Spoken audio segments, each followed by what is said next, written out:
Hello everyone, it's Jamarl Thomas. Welcome to the Progressive Soapbox. I hope everyone is doing good. I think it's 6 in the morning back home, or it's early back home. I hope all is well. Let me make sure my volume. People joke me when I say that word because it sounds like I'm saying volume based on my own accent, but is what it is. Everyone knows what I'm talking about. Good, that's fine. All right, so let's light this candle. I'm currently in Portugal. We got in a couple of days ago. I got to be honest, this is somewhat of a blur. When we got stuck in Israel, of all places, and it was our fault. And by the time we got here, I think I had to get a treatment that very day, so just kind of tumble into the days. This is the first day we can kind of take a breath. While I was at the airport, I think it was the airport, I was watching a news report, and the news report was talking to Trump voters. Now, it's interesting watching American media from the standpoint of Europe or from the standpoint of one of the other countries. You can't necessarily understand everything that everybody is saying, and then you get to these guys showing Trump and Pompeo and all these other guys. But they had a conversation with Trump voters. They were in, I want to say Florida, but I could be wrong. But in having a conversation with these guys, the Trump voter said something interesting. They said, look, there's a moderate in the race. Are you going to vote for the moderate, meaning the Democrat? And they said, no, we're not going to vote for the Democrat because whatever that guy is, he's just going to go along with the edicts of his party. Then when they got to Trump, they says, yes, that's our guy. Now, this is hilarious because they believe that the Democrat is going to be a creature of his party, which he is, but they also believe that Trump is not, which is nonsense. He's a reality show host. For the most part, he's gone along with just neocon ideas with moderate changes, meaning he's been less hawkish on this idea of Syria. And I got to be honest, even when he got elected, my only saving grace was, oh my God, Hillary Clinton is going to start a war. And at the very least, the things that Trump has said, less so. I don't necessarily think you can take that perspective now. He's still been bombing Syria and all this other stuff. And he's essentially trying to start a war with Iran. So whatever you want to think of him, this idea that he's not a creature of neocon policy is utter fantasy and nonsense. Look, my point in this is very basic, and I'm not going to keep this one long. The problem is not one or the other. It's both. There may be some Trump voters who have this belief that Trump is somehow different or unique. He is not. I'm sorry. He is a creature of his party, just like the Democrats, for the most part, are the creature of their party. The problem is both. The problem is not one or the other. The problem is both. The system has been gamed. The individuals who are running in the political parties have come up with this cynical calculus, and the cynical calculus to some degree is proved to be correct. For the Republican Party, they've taken the lowest common denominator of special interests and running whole hog with special interests, not necessarily caring about reality, where Democrats just position themselves against the Republican. If you want anything real accomplished, trying to get it accomplished through the party system is almost folly. I could be wrong, but it seems like utter folly. Now, this gets more pronounced in the standpoint of election integrity. So during the 2016 election, the big primary was Sanders and Clinton. And in that primary, you had Sanders, you had hundreds of thousands of people being thrown off the roads in Brooklyn. You had polling locations being closed in order to kind of make the lines longer, to make it more difficult to vote. You had Utah being outright stolen. You had Hillary Clinton funneling money from the party system into her coffers. And you had Deborah Wasserman-Schultz essentially giving over the mechanism of the party politic. to the Clinton camp. She was so corrupt, she got fired. But she wasn't too corrupt to get hired back on to Clinton. But after all, they were paying her off or paying her back for what they did in the election, essentially helping Clinton exceed the primary so she can lose to Donald Trump, a reality show host. That woman is running in Florida, and she's running as a Democrat. Now, in running as a Democrat in 2016, an additional election, and this is too much information, so I'm going to have to cut this video, but one of the additional elections that was also running in 2016 was Deborah Wasserman-Schultz and Tim Canova. Now, in the same way that you had Sanders being shafted, meaning supposedly you're supposed to have a fair political process where Deborah Wasserman-Schultz will look into the camera with these dead eyes and say this is a fair political process. And every other Democrat would say this is a fair political process, all of which going for Clinton, this is a fair political process, until you find out it wasn't a fair political process, that they were lying and they were cheating all along the way. Well, that woman is running in an election in Florida.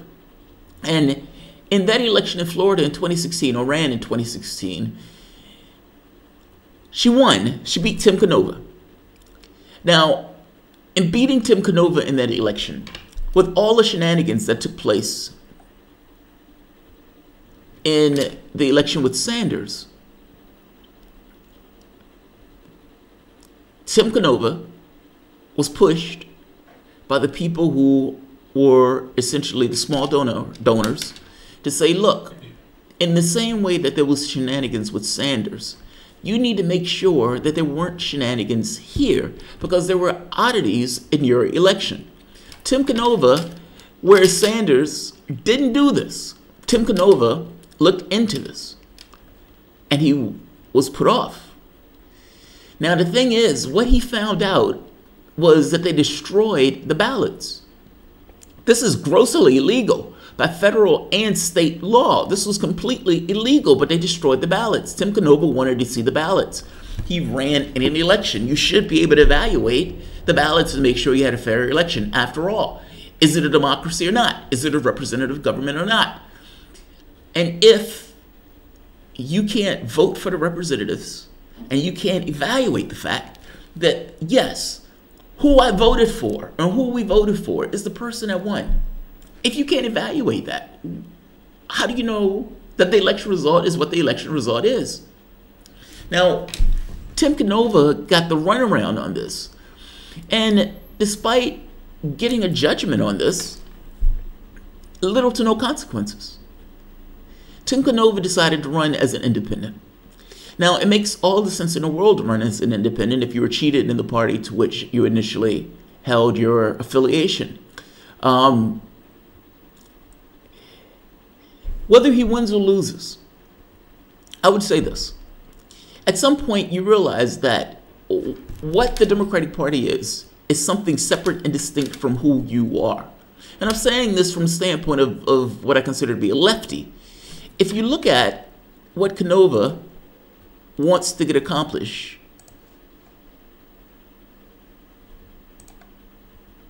let's see, where is it? Right here.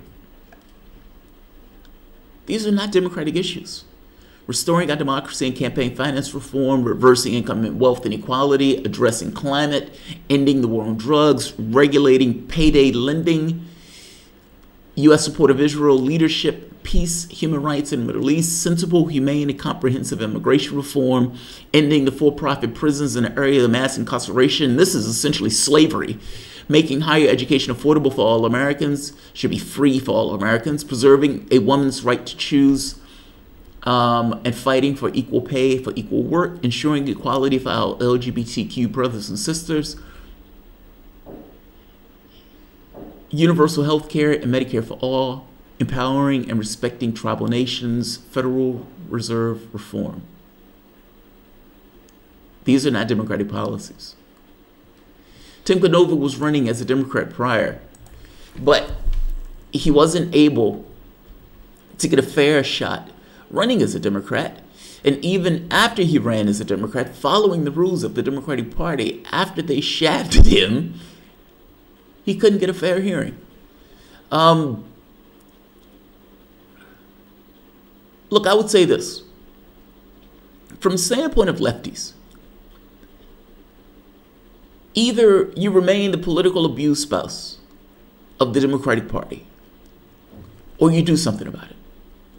All of these people that want to shake and rattle in the primaries, if you're not willing to say, I'm done, and run, he's running against a corrupt party that he found to be corrupt. And the wild part about this is it makes all the sense in the world to run against a corrupt party if you feel that you've been cheated, or if you feel that what you want espoused is not being espoused in the political instrument the way the political instrument is currently designed.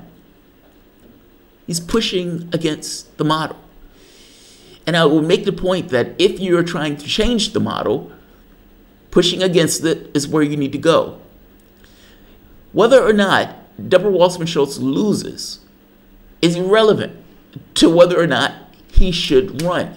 And I'm saying, and I may be saying this in a weird way, but the argument that's often used when lefties talk about running in the race is, well, wait a minute, you may make the Democrat lose. So what?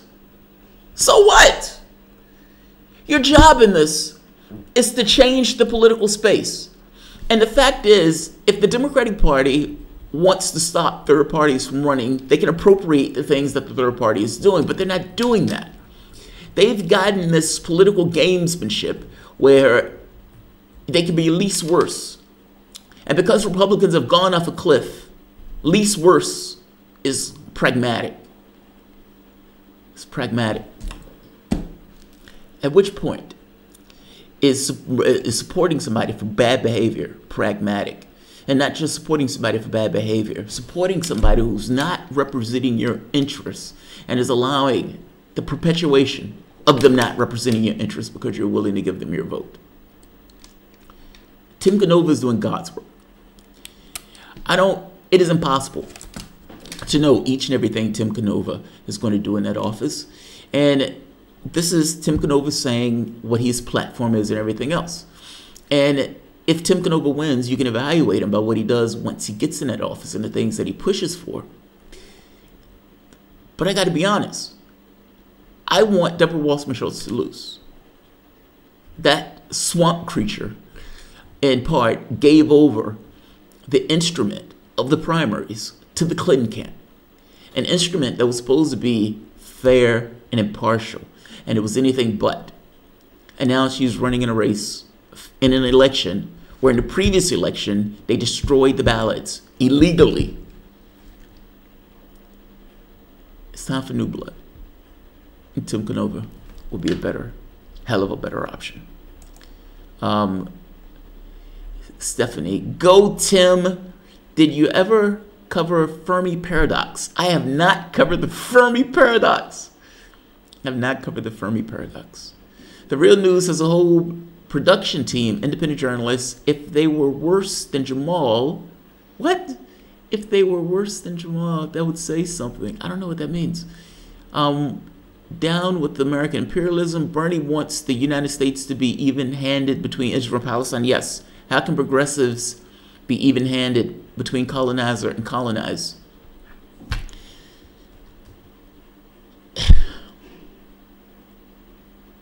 Yes, but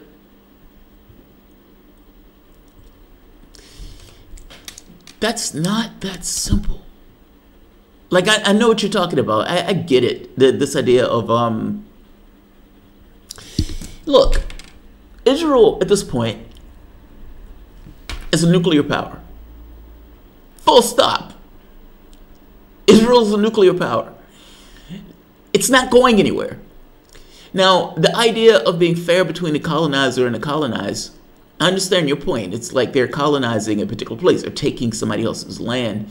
That is true, and the government of Israel has proceeded with this idea of stealing more and appropriating more land. That is also true. It is a revolutionary thought to say we need to be more even-handed in dealing with it. It just is. It just is. Yeah, it just is. Baltazar, I'm still concerned over his support of the Zionist Israel. He's Jewish. Why, like, and understand when we say support. I mean, if you remember during the debates between Sanders and Clinton, I can't believe this is the side I'm arguing on. During the debates between Sanders and Clinton, Sanders was the rational voice. Balthazar, I'm Jewish. Oh, fair enough. I'm saying Sanders in that debate was the rational voice. Sanders was the one saying, you know, we need to deal with, let me say it this way. I still don't support Zionist Israel. Did you see them calling him an anti-Semite? Yeah, or self-hating Jew. That's what I mean. It's like you can't, there's no way to win on that.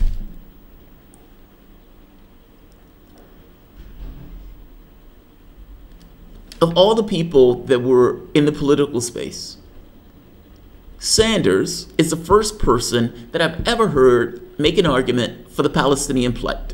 That's true. That's a flat fact. You can look at the debates. Clinton was put on her heels in her full-throated, complete support of Israel, regardless of what Israel does. Essentially a blank check to Israel. Between the two, and between the people who are in the political space, Sanders was the guy who was saying, we need to make sure the Palestinians are intact. It's one thing,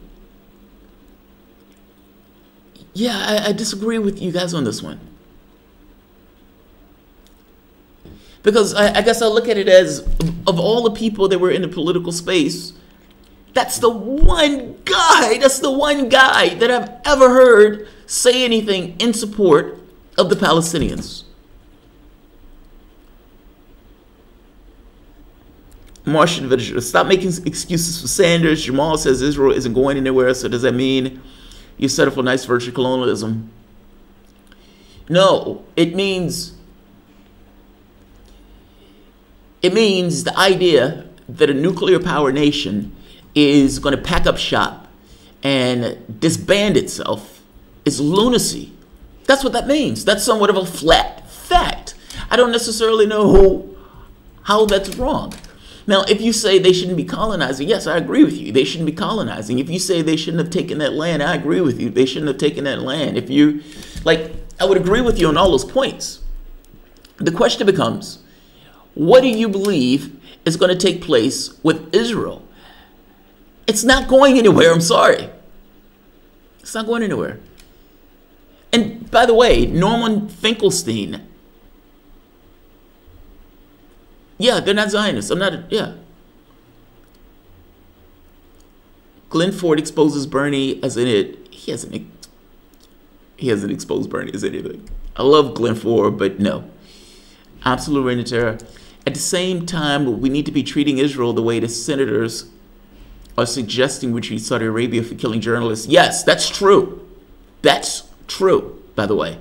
Balthazar, Sanders is better, but we need to be honest about Israel. Agreed. Apartheid regime and support the BDS as the norm. Agreed. Agreed. Agreed, agreed, agreed. You know, the funny part is, I got hit with this one. Somebody saying, because I was in Israel. Look, if the first thing is making the pain stop. If I was in pain, I was going to get medication. Sanders can be better on Israel, though. That's true. How he is on Israel, he is on Syria and Iran. His foreign policy is just bad. It's his major weakness. Yeah, Manny, but in comparison to who? Like, in comparison to who? Honestly, answer that. In comparison to who? Who are you going to say, Tulsi Gabbard? I agree with you. Tulsi Gabbard is better on this. But in comparison to who? Sanders never supported Norman Finkelstein or Rabbi. Yeah, that's true. No, that's true. Yeah. Yes, I'm a vet. She's a vet. Yeah, I love Tulsi. I love Tulsi. In fact, I have a story on her coming up in a few. She's fanatically anti-war as I am, yeah. Agreed. As she should. Well, I don't know if she's fanatically anti-war. I guess it means, but fanatic. I mean, after all, she was a vet. that. I mean, she did go into the military. She can't be that anti-war. His foreign policy is still better than all of the other Democratic candidates for president for the last 30 years. Thank you. Thank you.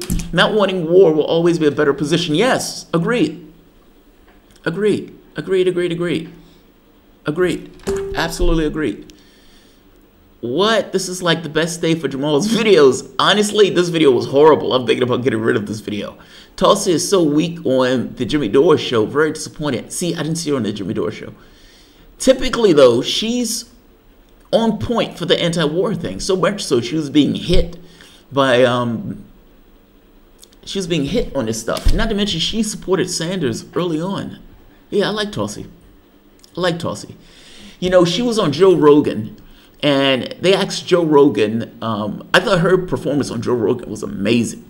The idea that a politician is willing to even go on Joe Rogan is amazing, because Joe Rogan can ask some off-the-wall questions. She's the only one going heavily after the, yes, authorization of military force. Yes, Manny, yes, she is. She's amazing. Love her. Show Brandon, fanatical pro-war. Israel, Saudi Arabia, City of London, watch the film Spiderwebs. Congress is the only body that should be able to declare war. Yeah. You know, the wild part is she had Mattis on the show, and she ate him alive. Did you see that? I played that clip multiple times because I love the clip where she's asking Mattis questions like, how do you justify this? And Mattis is like, well, it's complicated. It's not complicated. It's illegal. I've read Glenn Ford's article.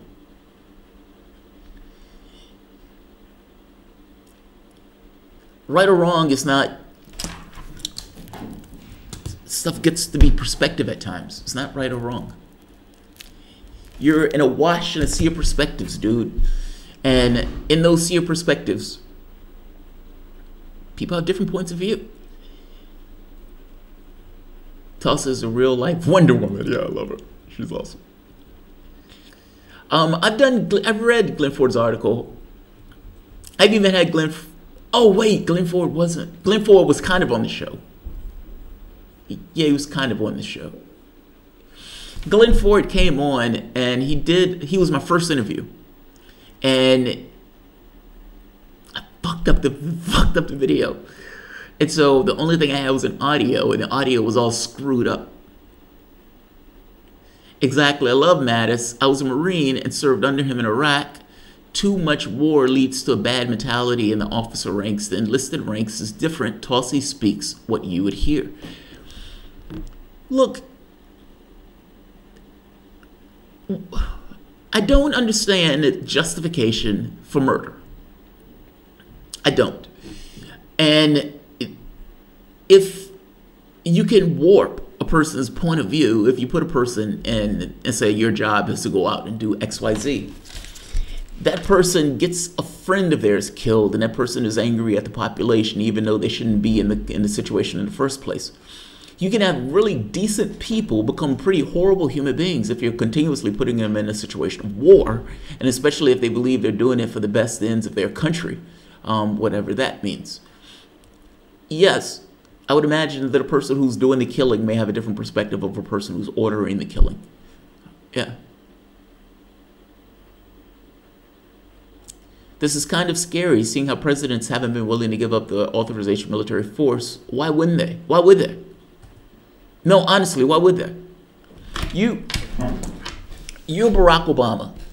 The previous president, George Bush, just came into a country and murdered 1 million people. I call it murder because ultimately, if you're invading and destroying a country, it is immensely, absolutely foreseeable that your invasion of that country and the bombs that you drop are going to murder and kill a lot of people. And there are going to be people who die as a consequence of those things that take place.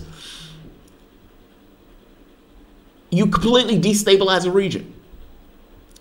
Now, the next president comes in, and if he goes after Bush, meaning if he sets the prosecutor to go after Bush, which he should do, just from a legal standpoint he should do, and just in order to make sure that the future president doesn't use the apparatus in the same way, you're going to somehow constrain your own abilities to do your job.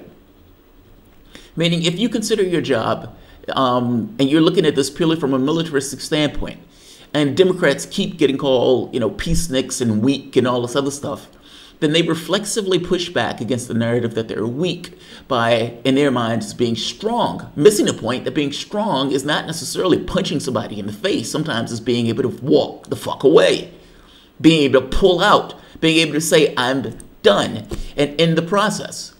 In an odd way, it's almost a certain degree of weakness to use military force in a way that they've been using military force. Beyond that point, you're creating your monsters. Like, you're creating your own terrorists. Uh-oh. Uh-oh.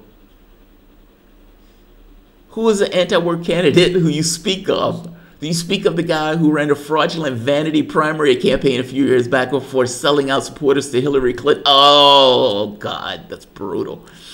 The illegal occupation of eastern Syria is an affront to international law. There is no such thing as international law. I guess the Empire USA is above the law. There is no such thing as international law. I'm sorry.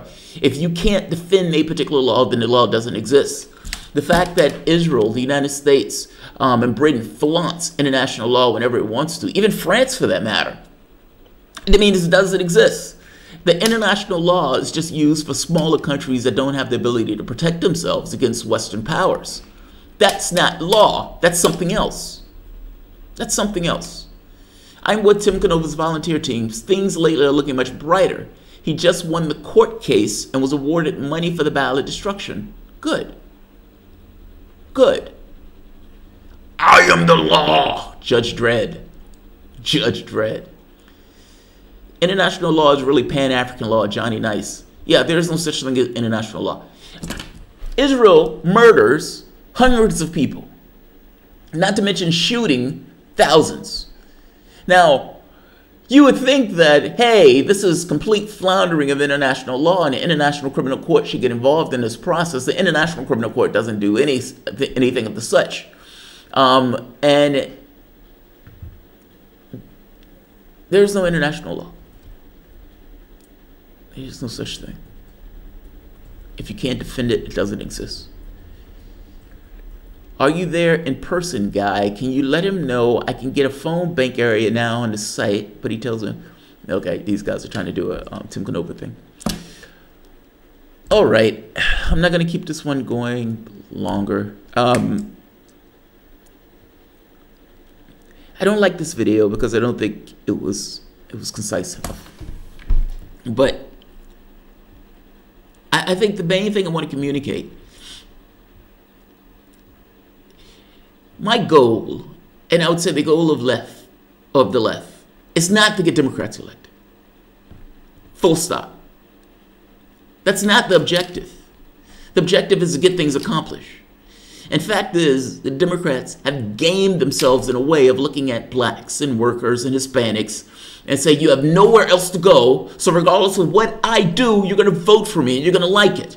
And you're going to get people like Sam Cedar and Ben Dixon and what's his name, Bland Man Packman, to come on and wag his fingers at people who aren't voting for Democrat, forgetting the fact that the Democratic Party isn't living up to what it's supposed to do or its philosophical responsibility of being the release valve for the excesses of the capitalistic system.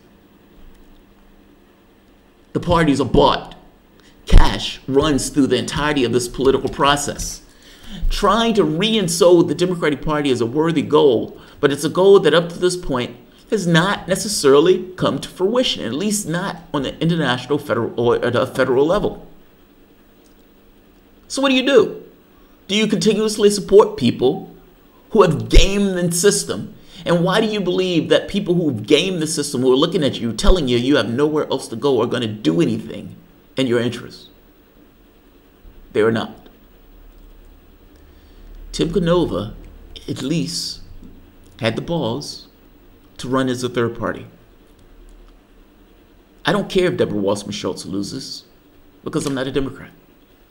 And fact is, if the Democratic Party lived up to its philosophical responsibility, then you wouldn't have a Tim Canova running in the race. You wouldn't have all these lefties running in the race, because for all intents and purposes, it would just be the party itself, meaning it would be party dogma.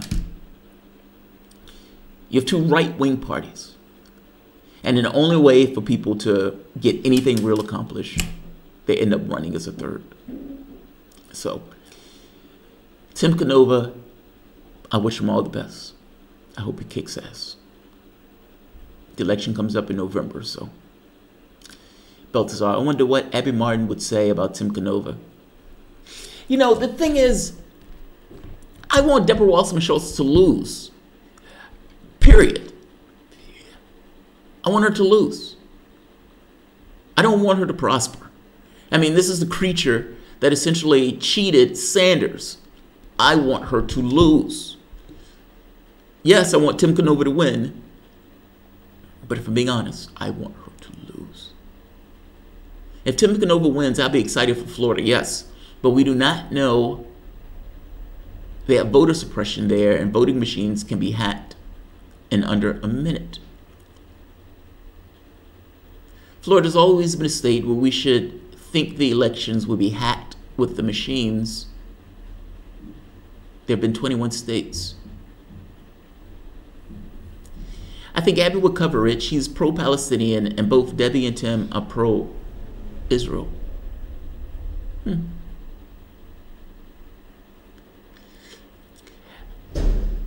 Israel is a weird duck, man. It's an odd duck. It's like, well, I was there in 2008, and my wife had never been. And so the goal was to go for like 2 days and catch a flight out. And the entire time I'm there, the only thing I think to myself is, you would see people like, people nice as can be, very pleasant, many of which speak English just as well as you do, helpful, kind,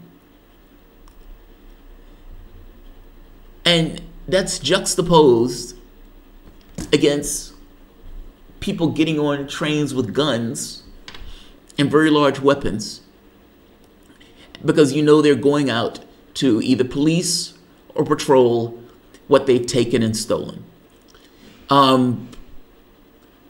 It is weird. It is weird. It is very weird. It is very bizarre. It's very, very bizarre. God, I want them to,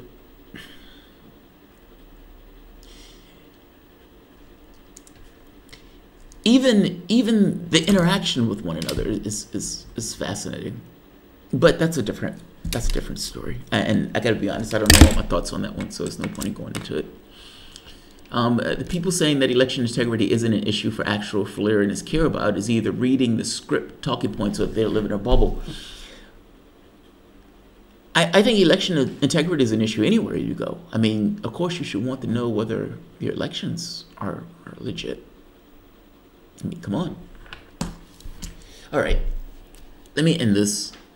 Still live. I missed half an hour. Yeah, it's half an hour, but I'm about to end it. It wasn't a good one, so don't go back and look at it. All right, I'm gonna end this here, and I will see you guys in a few minutes. I have a few stories lined up. I wanted to do the story, but I got to be honest. I had a hard time figuring out how to do the story and putting it in the right context. Gonna go rewatch it twice. Don't hurt yourself. Don't hurt yourself. I guess my main point, and the main point that I'm trying to nail down, is that lefties, progressives, will continue to be the political abuse spouse of the Democratic Party until they get to the point of realizing that they are not Democrats and that they are willing to go for blood. Your goal is not to get Democrats elected. Your goal is to win. And sometimes winning means losing. If Democrats want to appropriate certain things from the left just because they need those things to get elected, then that's what they need to do. But the idea of not going after these guys a whole hog, even if that means running as a third party, and even if that means what the potential of them losing, That's what you do. Tim Canova is doing God's work. At least let me tell it. So I will end this here. If you guys enjoy the content, please feel free to share, like, subscribe. You can always support the Patreon. I have several that I want to do, and I got to be honest, I spent way too much time thinking about this one and missing the mark. Can't get them all right. I'll see you guys shortly. Thanks all.